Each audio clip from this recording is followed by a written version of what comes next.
What is going on, guys? This is Matt with Sith Bricks, and after about 2 more hours yesterday, I finally got the engines figured out on the Venator. It was crazy. I know for those who watched the live stream yesterday, you saw like what was going on and how things weren't lining up and whatnot. So I had to completely break it down, and then I see where I made a little bit of mistake, and then I know my friend Levi was helping me. But we learned something valuable is that he has a different mock build than I do. So we know of 2 different builds for the Venator. Gosh, I can't even talk today. All right. So one build has the spiral bound book. All right. Mine is just the press bound like this, where it's glued and pressed like this. So please be aware, if you're watching these videos, my videos are for the press-bound book. Now, for the most part, everything looks to be reasonably the same, except a few minor things here or there, because I talked with Levi some more. But please be aware that if you're going to build the Venator and you're building with the spiral book, not everything I show you may translate over. So, just fair warning. Now, with that being said, I'm going to go and get the camera flipped around, and I'm going to show you guys what I ended up having to do to get it all fixed and working. All right, guys, so as promised, here's what I ended up having to do to get the engine right. As you can see right here, I've got a completed engine that's all fully assembled and ready to go on the ship, which is just out of frame right now. Now, if you've done it right on my book, it should look like this, where the tip of the wedge is just below the blue engine thrust maker, whatever you want to call it. And then as you can see over here, the rest of the engine's put together. Now, when it's separate like these, it's really loose and flimsy. But trust me, guys, once you pinch these into place, it'll become a little bit more rigid. What I found was the easiest was to get the one side on and the other side and be able to hold it like this. And then I was able to snap everything else on there, and it worked out really well. Now, one thing my friend Levi showed me was I'm going to probably get covers, 2x2 flat covers to go over here, because you can see this stuff is loose right here. It's not really strong. So I'll probably put covers on there to make it look a little better, and thanks to Levi for that idea. But for the rest of it, it's pretty self-explanatory how it's all put together. So I'm going to set this right here. Set it the other way. It's a lot more sturdier on that end.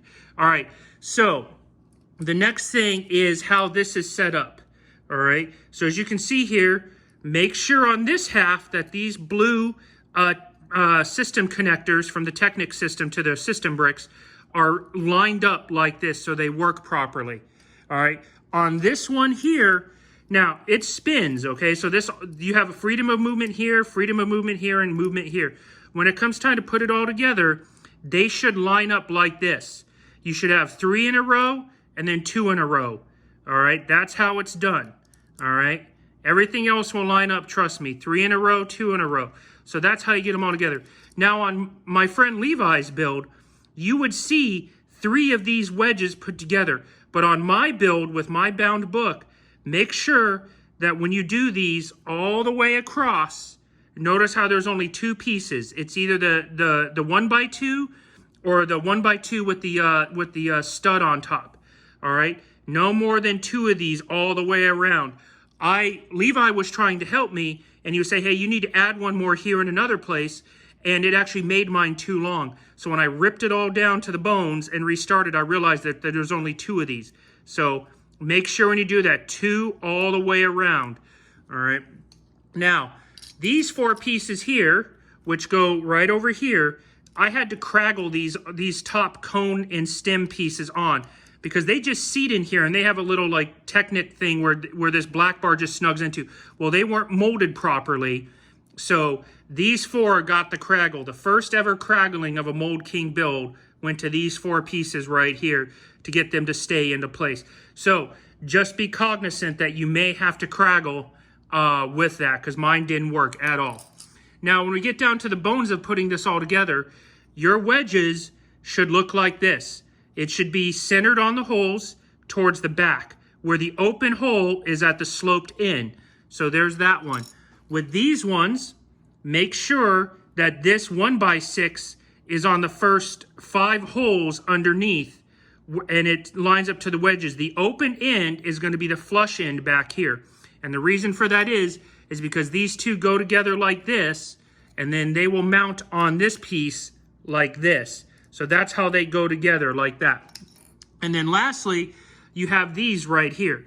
Now you build 4 of these, all right? 3 of them, as you can see, have this little wedgelet down here. Those 3 go around the side.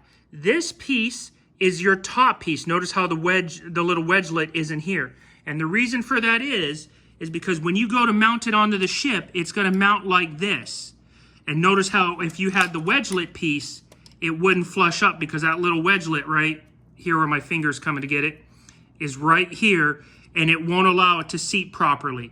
So when you go to mount this up, like when I go to mount this engine right here, see there's the piece right there, and it's going to go right on like this. So that's how this engine mounts on like that. This is a very tricky build, guys. The engine's going to take you at least a solid 3 hours to complete. It is not easy to do. So please, take your time and read your book. Pay attention to what the book is telling you to do. I'm going to shuffle over here to remind that right now. All right. Again, make sure, as you can see here, mine has 2 right there. You go over here. There's 2 and 2. Pay attention to the little details. And then lastly, I wanted to show you guys. All right. So on my piece right here, these long connector pieces, you can see how my little rod here doesn't go all the way through the pinchers. It's short halfway through each of them. But if you look at the picture here, you can see that the rod goes all the way across. So I'm going to be on the lookout to see if these rods are somewhere else in a bag, and I can hot swap them out so they go all the way across. Now, granted, these smaller ones do fit just fine, but of course, I'd like it to go all the way across. So that's everything with the Venator on bag 7. So thanks again for everybody that tuned in yesterday. Apologize for me going through my crazies again as I'm trying to figure out what's going on with this thing. We're getting ready to start bag 8. There's the MVP. There's the bag. And I will see you guys tomorrow with an update on bag 8.